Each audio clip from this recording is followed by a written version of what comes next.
Hello student, welcome to I science. तो आपके सामने आज मैं जो जेईई एडवांस का क्वेश्चन लाया हूँ 2019 का है। ये जो टॉपिक है चैप्टर हम बोल सकते हैं ये मॉडर्न फिजिक्स का है और टॉपिक जो है वो बोर्स एटॉमिक मॉडल से रिलेटेड है और इसमें थोड़ा सा फोटॉन का एनर्जी जो है वो कंसेप्ट यूज होता है, डी ब्रॉय हाइपोथेसिस यूज होता है। देखेंगे इसमें क्या क्या कंसेप्ट यूज है, लेकिन बेसिक जो कंसेप्ट है वो है बोर्स एटॉमिक मॉडल का।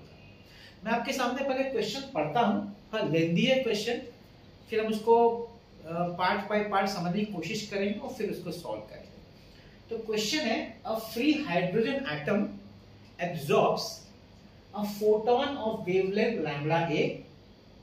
एक हाइड्रोजन एटम फोटोन एब्जॉर्ब करता है एंड गेट्स एक्साइटेड और वो जंप मारता है फर्स्ट ऑर्बिट से फोर्थ ऑर्बिट। तो इलेक्ट्रॉन ही जंप मारेगा क्योंकि एक ही इलेक्ट्रॉन है उसके पास, हाइड्रोजन फ्री हाइड्रोजन एटम का एक इलेक्ट्रॉन है, तो वो जंप मारता है फर्स्ट ऑर्बिट से fourth orbit. Immediately after that वो इलेक्ट्रॉन वापस जंप मारता है, कहां से?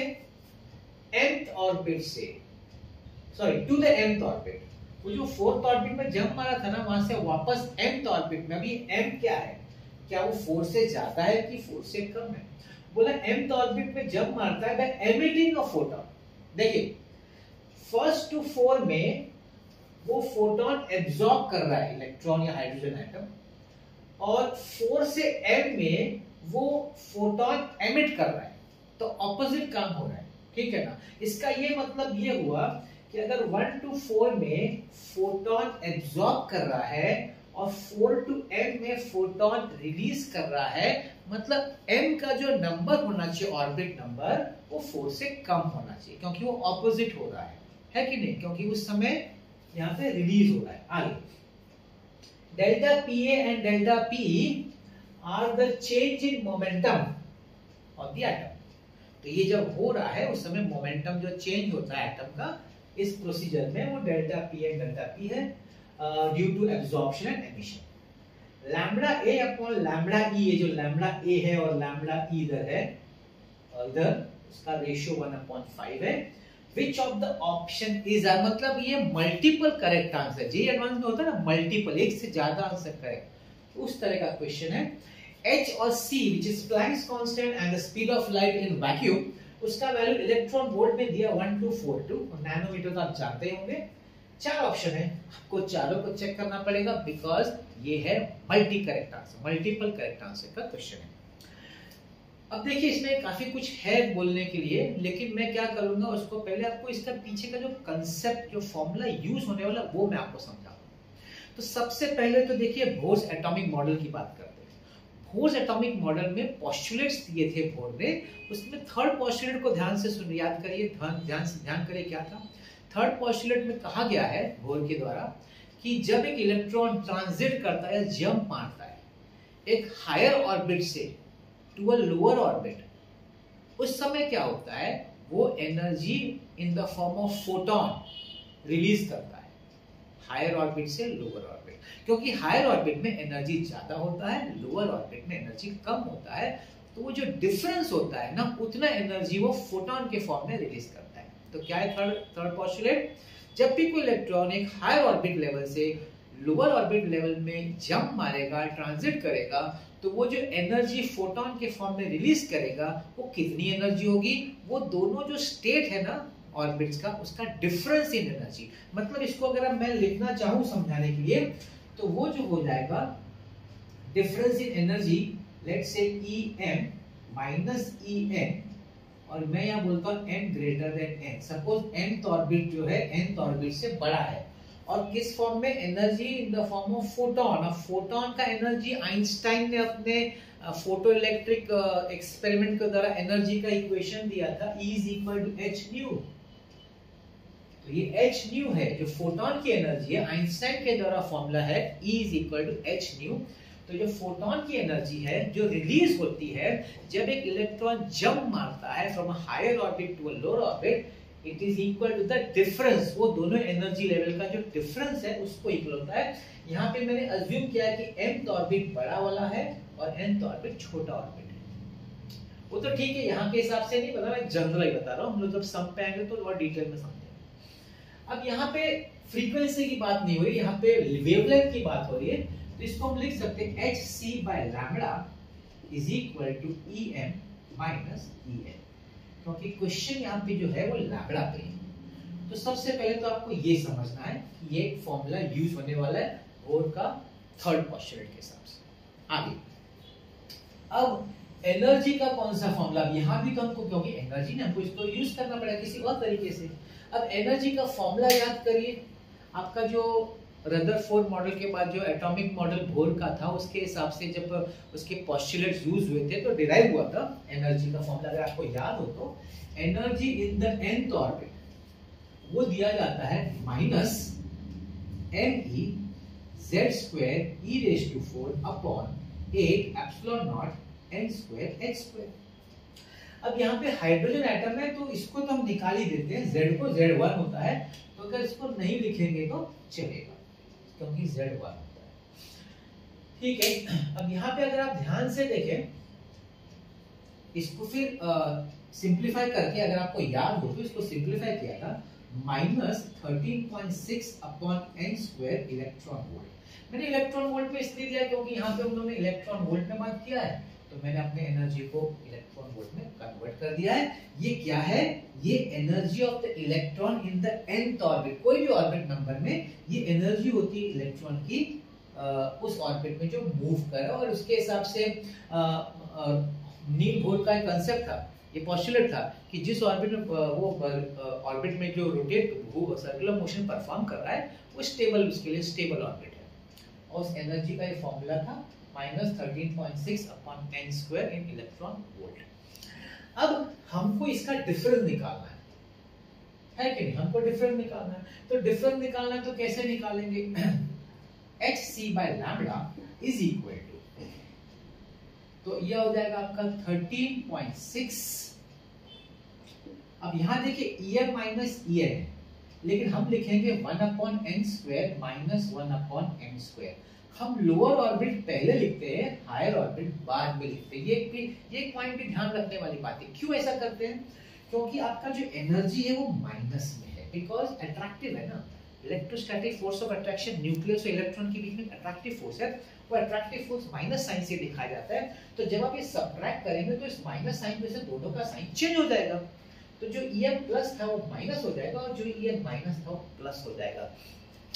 तो सबसे पहला फॉर्मूला जो हम यूज करने वाले हैं इस प्रॉब्लम को सॉल्व करने के लिए वो ये है, मैं वहां साइड में पहले आपसे लिख देता हूं। जो पहला फॉर्मूला हम लोग को मिला यूज करने के लिए वो है hc by lambda is equal to 13.6 1 upon n square minus 1 upon n square, और इसमें क्या है, m is greater than n, m बड़ा ऑर्बिट है और n छोटा ऑर्बिट है। ये एक फॉर्मूला मैंने आपके सामने लिख दिया है जो हम यूज करेंगे। ठीक, देखिए मैं फॉर्मूला जो जो यूज होने वाला है पहले मैं आपको समझाने की कोशिश कर रहा हूँ, उसको हम लिखेंगे, फिर इसको मैं रब करूंगा और फिर हम सॉल्व करेंगे। तो पहले मैं आपको फॉर्मूला कैसे बन रहा है वो मैं आपको समझा रहा हूँ। एक ये फॉर्मूला इधर यूज होने वाला है। अब देखिए दूसरा फॉर्मूला क्या है, it is talking about momentum. याद करिए डी ब्रॉय को याद करिए, जिसको लोग डी ब्रॉगली बोलते हैं। डी ब्रॉय ने क्या बोला था, डी ब्रॉय ने बोला था जो सब एटॉमिक पार्टिकल जिसे इलेक्ट्रॉन होते हैं ना, वो जब मूव करते हैं तो उनमें वेव जैसा पार्टिकल में वेव नेचर भी होता है। वो डेविस एंड जर्मर एक्सपेरिमेंट याद करिए, जहां पे एक्सपेरिमेंटली प्रूव हुआ था कि electron when moving with a high velocity they also show wave like nature. Wave nature उसमें होता है कि नहीं, डुअल नेचर के हिसाब से। तो उसका एक रिलेशन था। क्या रिलेशन था? उसका रिलेशन था lambda is equal to h upon p। याद करिए, ये डी ब्रॉय का रिलेशन था। तो ये रिलेशन भी यहाँ यूज होने वाला है क्योंकि मोमेंटम की बात हो रही है। तो एक और रिलेशन जो यूज होने वाला है डी ब्रॉय के हिसाब से, p is equal to h upon lambda. देखिए हम लोग को p चाहिए ना, तो मैंने p यहाँ ले लिया, लैम्ब्डा यहाँ ले लिया, तो ये भी रिलेशन यहाँ पे यूज होने वाला है। ठीक, आई होप आपको ये सब समझ में आ रहा है। तीसरा और एक चीज देखेंगे तो देखिए m हो गया, d हो गया, एक और चीज चौथा फोर्थ एक और चीज बताएगा क्या यूज होने वाला है, ratio of the kinetic energy of the electron. Kinetic energy of electron, अब देखिए काइनेटिक एनर्जी का जो फॉर्मूला होता है वो होता है हाफ mv स्क्वायर। सिंस ये रेशियो की बात कर रहा है तो रेशियो में हम लोग वही टर्म लेंगे जो वेरिएबल है, क्योंकि रेशियो में कांस्टेंट टर्म तो कैंसिल हो जाने वाला है। तो वेरिएबल टर्म देखिए वेलोसिटी है या स्पीड है। क्या आप जानते हैं कि nth ऑर्बिट में इलेक्ट्रॉन जब मूव कर रहा है तो उसकी स्पीड का फॉर्मूला क्या है? याद करिए, nth ऑर्बिट में जब इलेक्ट्रॉन मूव कर रहा है तो उसका स्पीड का फॉर्मूला है z² upon 2 epsilon not nh। ये फॉर्मूला है। अब z तो हाइड्रोजन अथवा 1 है, ये कांस्टेंट है, कांस्टेंट सिर्फ सॉरी n कांस्टेंट नहीं h कांस्टेंट है, मतलब Vn is proportional to 1 upon n, मतलब इनवर्सली। अब ये स्क्वायर है तो Vn square is inversely proportional to n square, तो Ek is inversely proportional to n square. तो मैं यहां लिख देता हूं Ek is inversely proportional to n square. ये भी एक रिलेशन इस क्वेश्चन में यूज होने वाला। देखिए एक्सप्लेनेशन मैंने यहां दिया है, लेकिन इसको फाइनली जो यूज होने वाला है मैंने आपके सामने यहां लिख दिया है। तो हम ये सब यूज करेंगे हमारा ये प्रॉब्लम सॉल्व करने के। आई होप आपको ये बेसिक जो फाउंडेशन वाला पार्ट है समझ में आया। तो अब मैं इस पार्ट को रब करता हूं और आपके लिए प्रॉब्लम सॉल्व करने का बताता हूं मेथड कैसे सॉल्व होगा। देखिए तो क्या बोल रहा है पहला बोल रहा है कि जो लैम्बडा ए के बारे में जहां एब्जॉर्ब हुआ एब्जॉर्ब, तो देखिए वो रिलेशन वाला hc by lambda A absorb वाला is equal to 13.6, it is 1 से लेके 4, और यहां पे आता है छोटा वाला ऑर्बिट और यहां पे आता है बड़ा वाला बिगर ऑर्बिट। तो 1 छोटा है, n बड़ा है, 4 बड़ा है, तो ये आएगा 1/1 स्क्वायर माइनस 1/4 स्क्वायर, जिसको हम लिख सकते हैं 13.6। अब देखिए ये तो 1 है, ये 1/16 है, 16 माइनस 1 हो जाएगा 15/16। ये हम लोग इसको ऐसे ही रख देते हैं। ये एक रिलेशन कौन सा वाला? एब्जॉर्प्शन वाला, ए एब्जॉर्ब। अब क्या है, रिलीज हो रहा है एनर्जी, जब वो जंप मार रहा है 4 से कहां जंप मार रहा है m तक, रिलीज हो रहा है, मतलब m छोटा होगा 4 बड़ा होगा, उसके हिसाब से यहां पे क्या बनेगा, hc by lambda e emission is equal to 13.6 1 upon छोटा ऑर्बिट कौन है, छोटा ऑर्बिट m है, m स्क्वायर माइनस 1/4 स्क्वायर। अब इसका कुछ नहीं सॉल्व हो सकता क्योंकि हमको m का वैल्यू नहीं मालूम। आई होप ये फॉर्मूला मैंने आपको समझाया है और ये हम दो जगह यूज किया है, एक एब्जॉर्प्शन के समय फोटोन का और एक एमिशन के समय। ठीक है, अब हम क्या करेंगे, अब हम इसका रेशियो ले लेंगे। जब रेशियो लेंगे, देखिए हमको रेशियो दिया हुआ है लैम्बडा ए अपॉन लैम्बडा ई 1/5, तो हम इसको रेशियो लेंगे डिवाइड। अब इसको डिवाइड करिए। अब हमको चाहिए, देखिए हमारे पास रेशियो है लैम्बडा ए अपॉन लैम्बडा ई, लैम्बडा ए अपॉन लैम्बडा ई, तो हमको आइडियली क्या करना चाहिए, सेकेंड अपॉन फर्स्ट करना चाहिए, तो उल्टा हो जाएगा। नहीं तो चलिए नॉर्मली मैं अगर लेता हूं hc by lambda a divided by, नहीं तो मैं लैम्बडा e ले लेता हूं, ज्यादा इजी रहेगा क्योंकि इसको हम लोग ऊपर ले पाएंगे। hc by lambda a is equal to, तो लैम्बडा e पहले लिखेंगे 13.6 1/m square minus 1/16 divided by 13.6 15/16। अब देखिए hc कट गया, 13.6 कट गया, है कि नहीं? लैम्बडा e ऊपर आ जाएगा, lambda A upon lambda e is equal to, अब यहाँ पे हम लोग 16 को ऊपर ले सकते हैं, 16/15 1/m स्क्वायर माइनस 1/16, लेकिन लैम्बडा अपॉन लैम्बडा ई का वैल्यू है हमारे पास 1/5, ये जो है 1/5 है।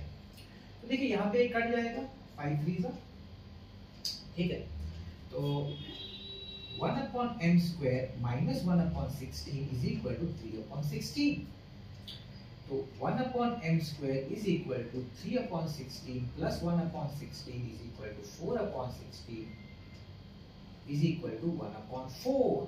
तो स्क्वायर रूट लेंगे m is equal to 2 plus minus 2 नहीं, क्योंकि ऑर्बिट नंबर है तो पॉजिटिव आएगा, तो क्या m इज इक्वल टू 2 है? यस, ऑप्शन ए करेक्ट है, लेकिन हमारा प्रॉब्लम सॉल्व नहीं हुआ। क्यों?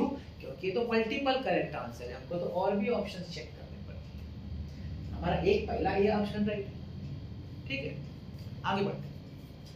आगे का है लैम्बडा ई चेक करना है, तो हम सेकेंड इक्वेशन यूज कर रहे हैं। सेकेंड इक्वेशन लैम्बडा ई वाला, hc by lambda e is equal to 13.6 1 upon m का वैल्यू मुझे मिल चुका है 2 स्क्वायर माइनस 1 अपॉन 4 स्क्वायर।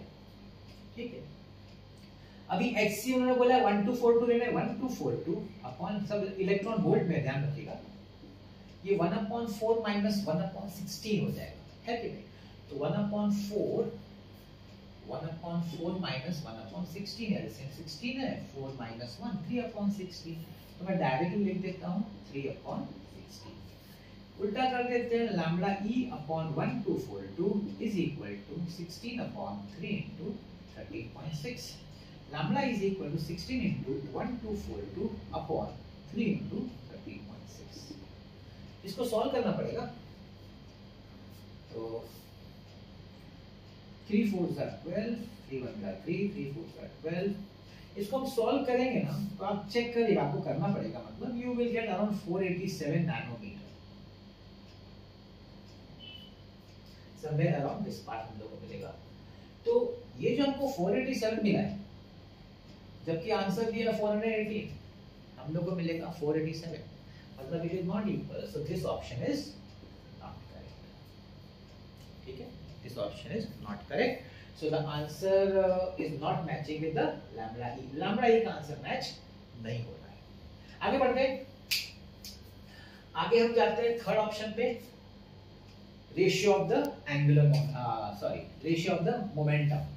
अब मैंने आपको मोमेंटम का फॉर्मूला दिया हुआ है, so delta pa upon delta pe is equal to, तो इसके हिसाब से क्या हो जाएगा अगर ये रिलेशन यूज करना है, h upon lambda a upon h upon lambda e। h और h कट जाएगा, उल्टा हो जाएगा, lambda e upon lambda a। अभी lambda a upon lambda e तो 1 अपॉन 5, तो उल्टा करेंगे तो हो जाएगा 5 अपॉन 1। ये 5 अपॉन 1 नहीं है, तो this option is also not correct. And the last, ratio of the kinetic energy, n is equal to m, kinetic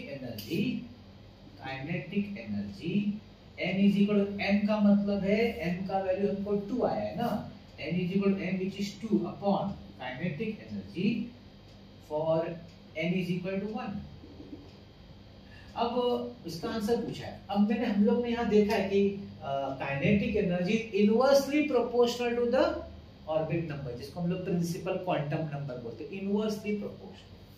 तो अब वो भी स्क्वायर को, तो इनवर्सली प्रोपोर्शनल तो 1 square upon 2 square which is 1 upon 4, inverse हो जाएगा 1 अपॉन 4। क्या 1 अपॉन 4 है? यस, 1 अपॉन 4 है, इसका मतलब है डी ऑप्शन है। तो इस क्वेश्चन का जो दो आंसर करेक्ट है वो है option A and option D, और जो दो आंसर इससे मैच नहीं होता है वो ऑप्शन बी और ऑप्शन सी। इस तरीके से हमको हमारा आंसर मिल जाता है। आई होप आपको ये समझ में आया होगा। थोड़ा सा कंसेप्ट आपको मैंने जो समझाया वो आपको मालूम होना चाहिए, ये सी फॉर्मूला कैसे बना है, ये चीज आपको मालूम होनी चाहिए। एक बार ये चीज आपको समझ में आ गई तो ये समझना बहुत आसान होगा।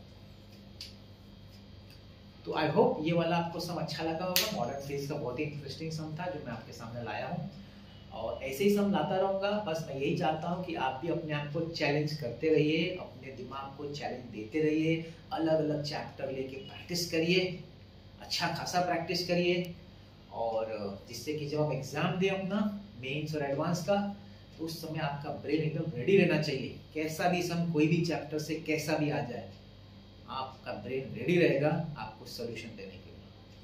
तो ऐसे वीडियोस मेरे देखते रहेगा। आज का वीडियो देखने के लिए बहुत बहुत धन्यवाद। Thank you very much.